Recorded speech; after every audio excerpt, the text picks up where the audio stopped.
Well, we're back here with the RCI 2950, the non-DX version here, and we do have our headphone jack in there with a label for CTCSS. And of course there's a hole down below, but that will be another jack for a future video. Just wanted to go ahead and show you. We do have it installed here on this radio. So yeah, the jack goes through, we have it going in, and we actually have it populating right here on the board. It actually has a spot pretty much right there that wasn't being used. So we went ahead and hooked up the CTCSS tone option. So let me go ahead and just show you what I did to accomplish that real quick. So you did see I did have it pre-populated, so you'll see on, of course this is a parts radio, but you'll see a populated slot right here, or unpopulated slot rather, right there.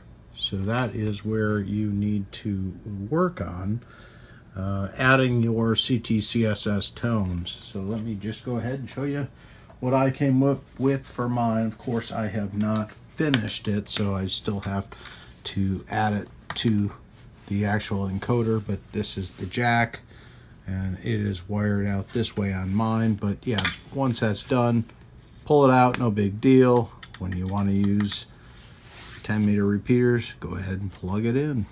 So that's cool. So what we came out with is somewhat instructions and everything that you need to do. So what we're going to do is hook the CTCSS tone output to the base of Q58 right here. Q58, I even drew it out, all very nice. Q58 base with a 100k ohm resistor. So you're going to go ahead and hook that up, and then also right on the other side of the 100k, that's where you're going to put your tone inject. Now we're connect the voltage positive to the TX plus, which is the collector of Q38. So these show you on the bottom side here where they're at. So middle on Q38, very far end here on Q58. If you use the little punch outs there, you'll be able to grab ground and the Q58 base. And then we're going to take the CTCSS tone ground, which I did. I was able to do it in that populated slot. And this is my stereo jack output.